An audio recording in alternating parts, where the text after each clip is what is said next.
ಸಮಿತಿಯ ಶಂಕುಸ್ಥಾಪನೆ ಸಂದರ್ಭದಲ್ಲಿ ಅಲ್ಲಿ ಕಾರ್ಯಕ್ರಮ ಆಯೋಜನೆ ಮಾಡಿತ್ತು. ಅಲ್ಲಿ ಲೋಕಲ್ MLAs, MP ಗಳು 8 ಜನ, 7 ಜನ MLA, ಒಬ್ಬರು MP, ಇಷ್ಟು ಜನರ ಕಾರ್ಯಕ್ರಮ ಕಂಬಳ ಸಂಬಂಧಪಟ್ಟಂತೆ.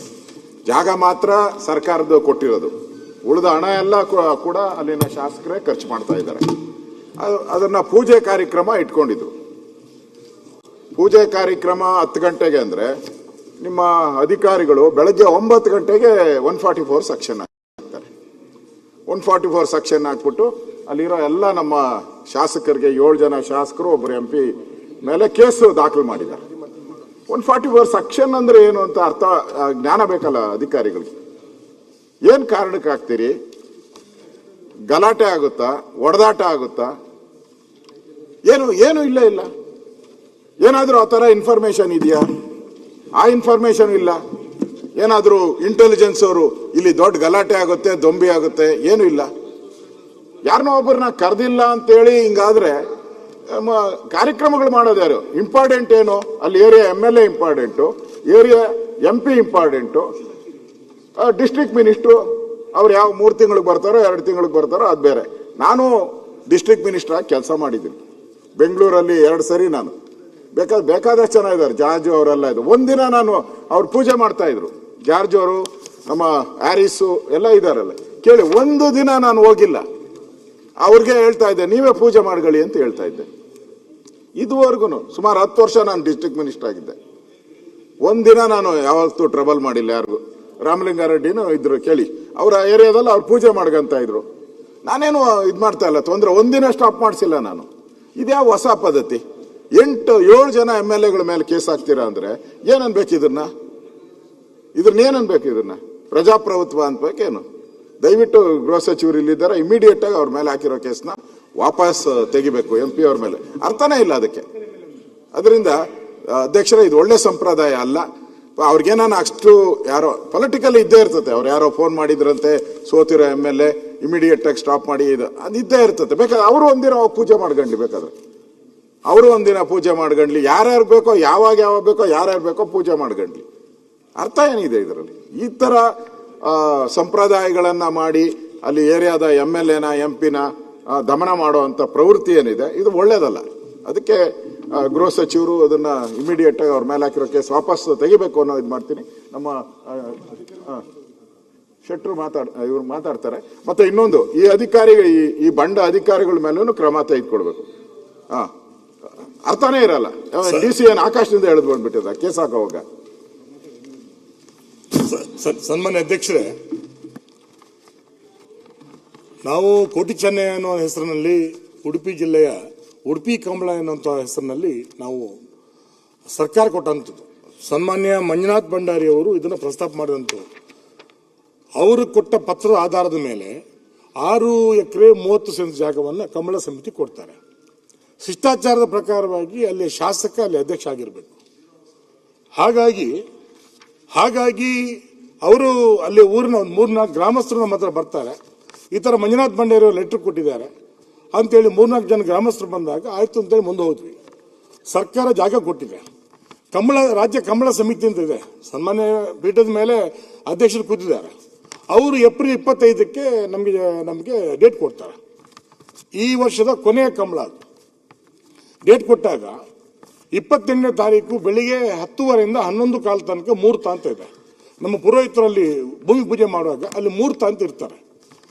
ನನಗೆ ಮೊದಲನೇ ರಾತ್ರಿ ಫೋನ್ ಮಾಡ್ತಾರೆ, ಅದು ನಾಳೆ ನಮ್ಮ ಮಾಜಿ ಸಚಿವರಿಗೆ ಅವ್ರು ಬೇಜಾರಾಗಿದೆ, ಅದನ್ನ ಮಾಡಲಿಕ್ಕೆ ಆಗುದಿಲ್ಲ ಅಂತ. 150 ಬ್ಯಾನರ್ ಹಾಕಿದ್ವಿ ಸನ್ಮಾನ್ಯ ಅಧ್ಯಕ್ಷರೇ, ಜಿಲ್ಲಾ ಉಸ್ತುವಾರಿ ಸಚಿವರು ಬ್ಯಾನರ್ ಹಾಕಿದ್ವಿ.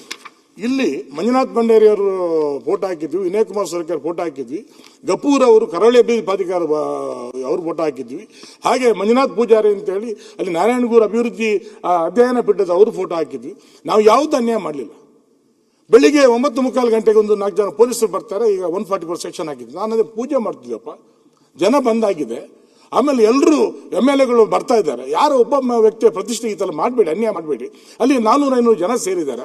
ನಾನು ಏನು ಉತ್ತರ ಕೊಡಬೇಕು? 150 ಬ್ಯಾನರ್ ಹಾಕಿದ್ವಿ ನಾವು ಅಲ್ಲಿ. ಹಾಗಾಗಿ ಒಂದು ಕಂಬಳ ಅಂತ ಹೇಳಿದ್ರೆ ಬಹುಶಃ ಎಲ್ಲೋ ಕಡೆ ಕಂಬಳ ಬಂದಾಗ್ತದೆ. ನಾವು ಕೈಯಿಂದ 60 ಲಕ್ಷ ನಾನು ಖರ್ಚು ಮಾಡಿದ್ದೇನೆ ಸನ್ಮಾನ್ಯ ಅಧ್ಯಕ್ಷರೇ. ಸುಮಾರು 1.5 ಕೋಟಿ ರೂಪಾಯಿ ಖರ್ಚಾಗುತ್ತೆ. ಊರು ಜನ ಬಂದ್ರಲ್ಲ ಅಂತೇಳಿ ಯಾರೋ ಎಲ್ಲ ಹಿರಿಯರೆಲ್ಲ ಸೇರಿ ಮಾಡಿದಾಗ ಇದು ಕಂಬಳ ಕಾನ್ಸೆಪ್ಟ್ ಅಂತ ಹೇಳಿದ್ರೆ ಪಕ್ಷಾತೀತವಾಗಿ, ಜಾತೀತವಾಗಿ, ಧರ್ಮಾತೀತವಾಗಿ. ಯಾಕಂತ ಹೇಳಿದ್ರೆ ಇವತ್ತು ಶಿಷ್ಟಾಚಾರದ ಪ್ರಕಾರ ಮೊದಲು ಅಭಯ್ ಚಂದ್ರ ಜೈನ್ ಅವರು ಮೂಡುಬಿದಿರೆ ಕಂಬಳವನ್ನು ಅವರು ಪ್ರಾರಂಭ ಮಾಡಿದರು.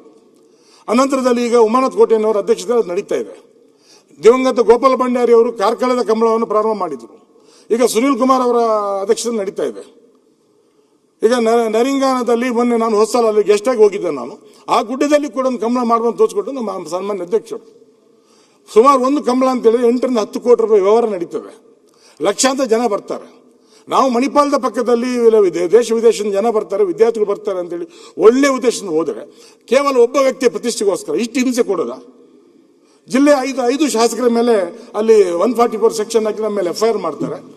ಆಮೇಲೆ ಮಂಗಳೂರಿನ 2 ಶಾಸಕರ ಮೇಲೆ, ಶಿವಮೊಗ್ಗದ ಒಬ್ಬರು ಇದ್ರ ಮೇಲೆ ನಾವು ತುಂಬ ಉತ್ಸಾಹದಿಂದ ಹಬ್ಬದ ವಾತಾವರಣ ಆಗಲಿ ಅಂತೇಳಿ ಕರೆದಿರ್ತಕ್ಕಂಥದ್ದು.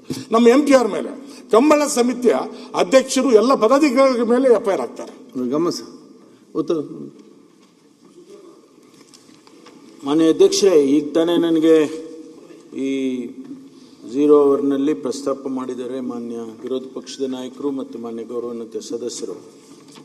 ನಾನು ಇದಕ್ಕೆ ಉತ್ತರವನ್ನು ಒದಗಿಸಿಕೊಡ್ತೇನೆ. ಯಾಕೆಂದರೆ ಯಾತಕ್ಕೋಸ್ಕರ ಇಲ್ಲಿ BNSS 163 ಅಂದರೆ ಹಿಂದಿನ 144 ಅದನ್ನು ಯಾಕೆ ಹಾಕಿದ್ರು, ಶಿಷ್ಟಾಚಾರ ಉಲ್ಲಂಘನೆ ಆಗಿದೆಯಾ, ಯಾತಕ್ಕೆ ನಿಲ್ಲಿಸಿದ್ರು, ಇದೆಲ್ಲವನ್ನು ಕೂಡ ನಾನು ಸ್ಪೆಸಿಫಿಕ್ ಉತ್ತರವನ್ನು ಒದಗಿಸಿಕೊಡ್ತೇನೆ ಮಾನ್ಯ. ಅಲ್ಲ ಅಧ್ಯಕ್ಷ, ಮಾನ್ಯ ಸಚಿವರೇ, ಅಶೋಕ್ ಒಂದು ನಿಮಿಷ. ಇದು ಕುಲೆ ಸರ್ ಅಧ್ಯಕ್ಷ, ಉಡುಪಿಯ ಮೊನ್ನೆಯ ಶಂಕುಸ್ಥಾಪನಾ ಸಮಾರಂಭದಲ್ಲಿ ಶಂಕುಸ್ಥಾಪನೆಯಲ್ಲಿ ಭಾಗವಹಿಸಿದಂತ 7 ಜನ ಶಾಸಕರ ಮೇಲೆ FIR ಆಗ್ತೀರಿ ಅಂತಂದ್ರೆ ಆಡಳಿತ ಏನ್ ನಡೀತಾ ಇದೆ ಅಂತ ಬಹಳ ವಿವರಕ್ಕೆ ಹೋಗಲ್ಲ. ನಂದು ಒಂದು ಸಿಂಪಲ್ ಪ್ರಶ್ನೆ ಏನಂತ ಕೇಳಿದ್ರೆ, ಆ ಕಂಬಳ ನಡಿಬೇಕು ಅಂತೇಳಿ ಜಿಲ್ಲಾಡಳಿತ ಯೂತ್ ಅಂಡ್ ಸರ್ವಿಸ್ಗೆ ಜಾಗವನ್ನು ರಿಸರ್ವ್ ಮಾಡಿದೆ. ಜಿಲ್ಲಾಧಿಕಾರಿಗಳ ಹತ್ರ ಮಾನ್ಯ ಶಾಸಕರು ಹೋಗಿ ಮಾತಾಡಿ ಡೇಟ್ ಅನ್ನು ಫಿಕ್ಸ್ ಮಾಡಿದ್ದಾರೆ. ಇದೆಲ್ಲ ಆಗಿ ಮೈಕ್ ಹಾಕಿ ಎಲ್ಲದನ್ನು ಫಿಕ್ಸ್ ಮಾಡಿದ ನಂತರ ಕಾರ್ಯಕ್ರಮಕ್ಕೆ ಜನ ಬಂದ ನಂತರ ನೀವು 144 ಹಾಕ್ತೀರಿ ಅಂತಂದ್ರೆ ಏನ್ ಅರ್ಥ ಇದೆ? ಯಾರು 144 ಹಾಕ್ಲಿಕ್ಕೆ ಯಾರು ನಿಮಗೆ ಒತ್ತಡ ಏರಿದ್ರು? ಅದೆಲ್ಲ ಆಗಿ ಆ ಕಾರ್ಯಕ್ರಮಕ್ಕೆ ನಾನು ಹೋಗಿದ್ದೆ, ನನ್ನ FIR ಆಗಿದೆ. ಈಗ ಇಡೀ ನಮ್ಮ ಜಿಲ್ಲೆ 5 ಜನ ಶಾಸಕರು, ಮಂಗಳೂರು ಜಿಲ್ಲೆ 2 ಜನ ಶಾಸಕರು, ಸಂಸದರು ಅಂದ್ರೆ MLC ಒಬ್ರು, ಇಷ್ಟು ಜನರ ಮೇಲೆ FIR ಆಗ್ತೀರಿ, ಉಳಿದಂತ 30 ಜನರ ಮೇಲೆ FIR ಆಗ್ತೀರಿ ಅಂದ್ರೆ ಏನು? ನಾನು ಸರ್ಕಾರದ ಮೇಲೆ ನಮ್ಗೆ FIR ಹಾಕಿ FIR ಅನ್ನು ವಾಪಸ್ ತೆಗೀರಿ ಅಂತೇಳಿ ನಾನು ಭಿಕ್ಷೆ ಬೇಡಲಿಕ್ಕೆ ತಯಾರಿಲ್ಲ. ನೀವು ಹೆಂಗ್ ಹಾಕಿದ್ರಿ ಅಂತ ಹೇಳ್ಬೇಕಲ್ಲ. ಯಾಕೆ 144 ಹಾಕ್ಲಿಕ್ಕೆ ಏನ್ ಜಗಳ ಆಗಿದೆಯಾ? ಅಲ್ಲಿ ಯಾರು ಗಲಾಟೆ ಮಾಡಿದಾರ? ಏನೂ ಇಲ್ಲ. 144 ಹಾಕ್ಲಿಕ್ಕೆ ಏನ್ ನಿಯಮ ಏನು? ಯಾರು ಗಲಾಟೆ ಮಾಡಬೇಕು, ದೊಂಬಿ ಆಗುತ್ತೆ ಅಂತ ನಿಮ್ಗೇನಾರು ಇರಬೇಕು.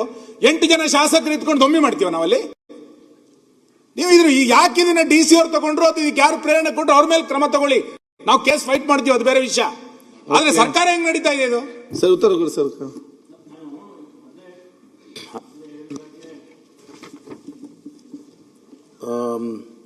ಯಾವ ಉದ್ದೇಶಕ್ಕೆ 144 ಹಾಕಿದ್ರು ಮತ್ತು 6 ಜನ ಶಾಸಕರ ಮೇಲೆ FIR ಆಗ್ತಾರೆ ಅಂದರೆ ಖಂಡಿತವಾಗಿ ಅವರು DC ಅವರಾಗಲಿ ಅಥವಾ ಸಂಬಂಧಪಟ್ಟ ಅಧಿಕಾರಿಗಳು ಅದನ್ನು ಸಬ್ಸ್ಟ್ಯಾನ್ಷಿಯೇಟ್ ಮಾಡಲೇಬೇಕಾಗ್ತದೆ. ಅದರಿಂದ ಉತ್ತರವನ್ನು ಒದಗಿಸಿಕೊಡ್ತೇನೆ ಮಾನ್ಯ ಅಧ್ಯಕ್ಷರು. ಓಕೆ. ಪರಮೇಶ್ವರ್ ಅವರೇ, ಮಾನ್ಯ ನೀವು 0 ಅವರಪ್ಪ, ಚರ್ಚೆ ಅಲ್ಲ, ಚರ್ಚೆ ಮಾಡಿ 0 ಅವರ್ ಇಟ್ಟು ಅವ್ರು ರೇಸ್ ಮಾಡದೆ ಕೊಟ್ಟಿದ್ದಾರೆ. ಮಾತಾಡಿದ್ದಾರೆ. ಯಶ್ಮಾಲ್ ಕೂತ್ಕೊಳ್ಳಿ. ಆ ವಿಷಯಕ್ಕೆ ಸಂಬಂಧ ಇದು ಚರ್ಚೆ ಅಲ್ಲ ಮಾರ, ಇದು 0 ಅವರ್ ಚರ್ಚೆ ಮಾಡ್ಲಿಕ್ಕೆ ಆಗುದಿಲ್ಲ. ಮಾನ್ಯ ಅಧ್ಯಕ್ಷರೇ, ನಮ್ಮ ಜಿಲ್ಲೆಯ ಪ್ರತಿಷ್ಠೆ ವಿಷಯ. ಅಧ್ಯಕ್ಷರೇ, ಕಂಬಳ ಅಂದ್ರೆ ನಿಮ್ಗೂ ಗೊತ್ತುಂಟು. ಕೂತ್ಕೊಳ್ಳಿಪ್ಪ, ಕೂತ್ಕೊಳ್ಳಿ. ಕೋನ ಹೇಳಿದ್ರು ಕೇಳ್ತದೆ, ನೀವು ಕೇಳ್ಬೇಕಲ್ಲ. ಪರಮೇಶ್ವರ್ ಅವರು ಈ ವಿಚಾರಕ್ಕೆ ಸ್ಪಂದನೆ ಮಾಡಿದ್ದಾರೆ. ನಾನು ಪ್ರಶ್ನೆ ಇಲ್ಲಿರುವಂತದ್ದು, ನಾವೆಲ್ಲ ಶಾಸಕರು, ನಮ್ಮನ್ನೇ ಈ ತರ 144 ಅಡಿಯಲ್ಲಿ ನಿಮ್ಗೆ ಕೇಸ್ ಹಾಕ್ತೀರಿ ಅಂತ ಹೇಳಿದ್ರೆ ನಾವು ದೊಂಬಿಕೋರರಾಗೋತೀರಿ. ಈಗ ನಾವು ದೊಂಬಿಕೋರರಾಗ್ತೀರಿ. ಪೊಲೀಸರಿಗೆ ಅಥವಾ DC-ಗೆ ಅವ್ರಿಗೆ ಜ್ಞಾನ ಇದ್ದಿದ್ರೆ ಅವ್ರಿಗೆ ಅವ್ರು ಯೋಚನೆ ಮಾಡಬೇಕಾಯ್ತು. 144 ಹಾಕ್ಬೇಕಾದ್ರೆ ಜಿಲ್ಲಾಧಿಕಾರಿಗಳಿಗೆ ಅದ್ರ ಪವರ್ ಇರ್ತದೆ, ಅದರದೇ ಪವರ್. ನಾನು ರೆವಿನ್ಯೂ ಮಿನಿಸ್ಟರ್ ಆಗಿ ಕೆಲಸ ಮಾಡಿದ್ದೀನಿ, ನಮಗೂ ಗೊತ್ತಿದೆ. ಹೋಮ್ ಮಿನಿಸ್ಟರ್ ಆಗಿ ಕೆಲಸ ಅಲ್ಲ ಅಧ್ಯಕ್ಷರು, ನೀವೇ ಹೇಳಿ, ನೀವೇ ಕಾಮನ್ ಸೆನ್ಸ್ ಬೇಡವಾ ಅವ್ರಿಗೆ? ಈ ಕಾಮನ್ ಸೆನ್ಸ್ ಇಲ್ಲದೆ ಇರ್ತಕ್ಕಂಥವ್ರು ಕಾನೂನನ್ನ ದುರುಪಯೋಗ ಮಾಡ್ಕೊಂತ ಇದ್ದಾರೆ. ಇದನ್ನು ಪರಮೇಶ್ವರ್ ಅವರು ತಾವು ದಯವಿಟ್ಟು ಅಧಿಕಾರ ನೋಡಿ, ಅಧಿಕಾರ ಇರುತ್ತೆ ಹೋಗುತ್ತೆ, ಅದು ಬೇರೆ ಪ್ರಶ್ನೆ. ಅಧಿಕಾರ ಇರುತ್ತೆ ಹೋಗುತ್ತೆ. ನಾಳೆ ಇದೇ ಪ್ರಶ್ನೆ ನಿಮಗ್ ಬಂದ್ರೆ ನಮ್ ಸಮಸ್ಯೆ ಇಲ್ಲ. ನಾಳೆ ಯಾರೋ ಪರಮೇಶ್ವರ್ ಅವರು ಎಲ್ಲೋ ಹೋಗಿದ್ರು, ನಾನು ಅಧಿಕಾರದಲ್ಲಿದ್ದೆ, ನಾನೇ ನಿಮ್ಮ ಮೇಲೆ ಕೇಸ್ ಹಾಕ್ಸ್ಬಿಟ್ರೆ ಇದು ಒಳ್ಳೇದಲ್ಲ, ಶಾಶ್ವತ ಅಲ್ಲ. ಅದು 7 ಜನ 8 ಜನ ಇರೋ ಕಡೆ MLA ಇರೋ ಕಡೆ ನೀವು ಮಾಡಿದ್ರೆ ಅದು ಅರ್ಥನೇ ಬೇರೆ ಹೋಗ್ತೈತೆ. ಮಾತಾಡಿ. ಅಲ್ಲ ಮಾನ್ಯ ಅಧ್ಯಕ್ಷೆ, ನಾನು ಹೇಳೋದು ಮಾನ್ಯ ಪರಮೇಶ್ವರ್ ಅವರೇ, 144 ಹಾಕಬೇಕಾದ್ರೆ ಅದಕ್ಕೆ ಏನಾದ್ರು ರೂಲ್ಸ್ ಇರಬೇಕು. ಬಿಡಿ, 144 ಹಾಕ್ಬೇಕಾದ್ರೆ ನೀವು ರೂಲ್ಸ್ ಮಾಡ್ಲಿಲ್ಲ, ಅದೆಲ್ಲ ಒಂದು ಬೇರೆ ವಿಷಯ. 144 ಹಾಕಿದ್ಮೇಲೆ ಜನರಿಗೆ ಯಾರಿಗೆ ತಿಳಿಸಿದಿರಿ? ನೀವು ಮೈಕಲ್ಲಿ ಅನೌನ್ಸ್ ಮಾಡಬೇಕು, ಪೇಪರಿಗೆ ಹಾಕ್ಬೇಕು, ಎಲ್ಲೂ ಹಾಕಿಲ್ಲ, ಏನು ಗೊತ್ತೇ ಇಲ್ಲ. ನಾವು ಜಾಗಕ್ಕೆ ಹೋದ ನಂತರ ಆಮೇಲೆ ಗೊತ್ತಾಗಿರೋದು. ಇರ್ಲಿ 144 ಯಾಕೆ ಹಾಕಿದ್ರಿ ಅನ್ನೋದೇ ಚರ್ಚೆ. ಇದಾದ ನಂತರ ನೀವು ಕೇಸ್ ಹಾಕ್ತೀರಿ ಅಂತಂದ್ರೆ ಏನ್ ಅರ್ಥ ಇದೆ ಅಂತ? ಒಂದು ಸರ್ಕಾರಿ ಕಾರ್ಯಕ್ರಮ ಸರ್, ಹಂಗಲ್ಲ ಸರ್. ಇದನ್ನ ನಾವು ಮೊದಲನೇ ದಿನ ಕೈಗೆತ್ಕೊಳ್ಬೇಕು ಅಂತಿದ್ವಿ ಚರ್ಚೆಗೆ. ನಾವು ಅದನ್ನ ಹೋಗ್ಲಿ ಬೇರೆ ಬೇರೆ ಚರ್ಚೆಯ ಕಾರಣಕ್ಕೆ ಡೈವರ್ಟ್ ಆಗೋದು ಬೇಡ ಅಂತ ಸುಮ್ಮನಿದ್ವಿ.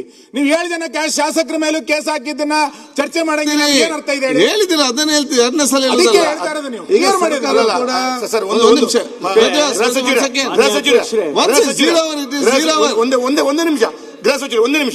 ಒಂದು ನಿಮಿಷ ಗೃಹ ಸಚಿವರೇ, ನಾನು ಕೇಳೋದಿಷ್ಟೇ.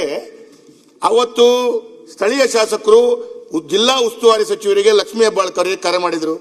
ಅವರು ಫಸ್ಟಿಗೆ ಮಾಡ್ಕೊಳ್ಳಿ ಕಾರ್ಯಕ್ರಮ ಆಗಲಿ ಅಂತ ಹೇಳಿದ್ರು, ನನಗೆ ಬರ್ಲಿಕ್ಕೆ ಆಗಲ್ಲ ಅಂತ ಹೇಳಿದ್ರು. ತದನಂತರ ಮುಂಚಿನ ದಿವಸ ಫೋನ್ ಮಾಡಿ ಇವರಿಗೆ ಮಾಡಬೇಡಿ, ನಿಲ್ಸಿಯಪ್ಪ, ನಿಮ್ಮ ಸ್ಥಳೀಯ ನಿಮ್ಮ ಎದುರುಗಡೆ ಸೋತವರಿಗೆ ತೊಂದರೆ ಆಗುತ್ತೆ, ಮಾಡಬೇಡಪ್ಪ ನಾನು ಅಂತ ಹೇಳೋ ರೀತಿಯಲ್ಲಿ ಮಾತಾಡ್ತಾರೆ. ಅಂದ್ರೆ ನಾನು ಹೇಳೋದು, ಉಸ್ತುವಾರಿ ಸಚಿವರ ಹತ್ರ ಮೌಖಿಕವಾಗಿ ನಾನು ಬರಲ್ಲ ನೀವು ಮಾಡ್ಕೊಳ್ಳಿ ಅಂತ ಹೇಳಿದ ನಂತರ, ಉಸ್ತುವಾರಿ ಸಚಿವರು ಮಾಡ್ಕೊಳ್ಳಿ ಹೇಳಿದ ನಂತರ ಆ ಮಂತ್ರಿಗಳಿಗೆ ಹೇಳಿದ ನಂತರ ಆ ಅಧಿಕಾರಿಗಳು ಹೇಗೆ FIR ಮಾಡ್ತಾರೆ?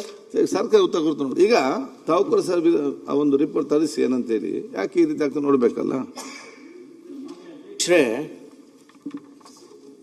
ಒಂದು ಜಿಲ್ಲಾಡಳಿತ ಇಂತಹ ತೀರ್ಮಾನ ಮಾಡಬೇಕಾದ್ರೆ ಅವರು ಜವಾಬ್ದಾರಿಯಿಂದ ಮಾಡಿರ್ತಾರೆ. ನಾನು ಪ್ರತಿಷ್ಠೆಯನ್ನು ತಗೊಳಕ್ ಹೋಗೋದಿಲ್ಲ, ಅಥವಾ ನಾನು ಸಮರ್ಥನೆಯನ್ನು ಮಾಡಕ್ಕೆ ಹೋಗೋದಿಲ್ಲ. ಅಲ್ಲಿ ಯಾವ ಉದ್ದೇಶಕ್ಕಾಗಿ ಅವರು 144 ಹಾಕಿದ್ರು ಅಂತ ಗೊತ್ತಾಗ್ಬೇಕಲ್ಲ. ಅವ್ರು ಸಮರ್ಥನೆ ಮಾಡ್ಕೊಳ್ಳದೆ ಹಾಕಿದ್ರೆ ಅವ್ರು ತಪ್ಪಾಗುತ್ತೆ. ಆದ್ರಿಂದ ನಾನು ಉತ್ತರ ತರಿಸಿ ಕೊಡ್ತೇನೆ ಮಾನ್ಯ ಅಧ್ಯಕ್ಷರೇ. ಯಾಕೆಂದ್ರೆ ಕಂಬಳ ನಮ್ಗೆಲ್ಲರಿಗೂ ಕೂಡ, ನಮ್ಮ ಈ ಭಾಗದ ಜನರಿಗೂ ಇತ್ತೀಚೆಗೆ ಪರಿಚಯ ಮಾಡಿಕೊಟ್ಟಿದ್ದೀರಿ ನೀವು. ಇಲ್ಲಿ ಬೆಂಗಳೂರಿನಲ್ಲಿ ಕೂಡ ಮಾಡಿದ್ರು. ನಮ್ಮ ಜಿಲ್ಲೆಯಲ್ಲಿ ಕೋಣಗಳಿಗೆ ಬುದ್ಧಿ ಇದೆ, ನಿಮ್ ಜಿಲ್ಲಾಡಳಿತಕ್ಕೆ ಬುದ್ಧಿ ಇಲ್ಲ. ಇಲ್ಲಿ ಸಂಸ್ಕೃತಿಯ ಸಂಕೇತ, ನಿಮ್ಗೆ ಎಲ್ಲರಿಗೂ ಕೂಡ ಆ ಭಾಗದ ಸಂಸ್ಕೃತಿಯ ಸಂಕೇತ. ಅದರಿಂದ ನಮ್ಗೆ ಇದರ ಅರ್ಥ ಆಗುತ್ತೆ ಮಾನ್ಯ ಅಧ್ಯಕ್ಷರೇ. ಅದಕ್ಕೋಸ್ಕರ ನಾನು ಉತ್ತರವನ್ನು ಒದಗಿಸ್ಕೊಡ್ತೇನೆ. CN Balakrishna, CN Babu food minister ಇಲ್ಲ. ಆಯ್ತು. ಅಲ್ಲ, ಧೀರಜ್ ಮುನಿರಾಜ್, ಅಲ್ಲ, ಅದಕ್ಕೆ ಉತ್ತರ ಕೊಡೋದಾದ್ರೆ ಬೇಕಾದ್ರೆ ಈಗ ಯಾರು ಕೊಡ್ತಾರೆ? ಬಂದ್ರೆ ಸರ್, ಒಂದು ಸೆಕೆಂಡ್ ಮುಗಿಲಿ. ಅಲ್ಲ, ಬಂದ್ರಲ್ಲ ಆಯ್ತು, ಮುನಿರಾಜ್ ಆದ್ಮೇಲೆ ಕೇಳಿ. CN ಬಾಲಕೃಷ್ಣ, ಮಾನ್ಯ ಸಭಾಧ್ಯಕ್ಷರೇ, ಫುಡ್ ಮಿನಿಸ್ಟರ್ ಅವರೇ, ಈ ಕೇಂದ್ರ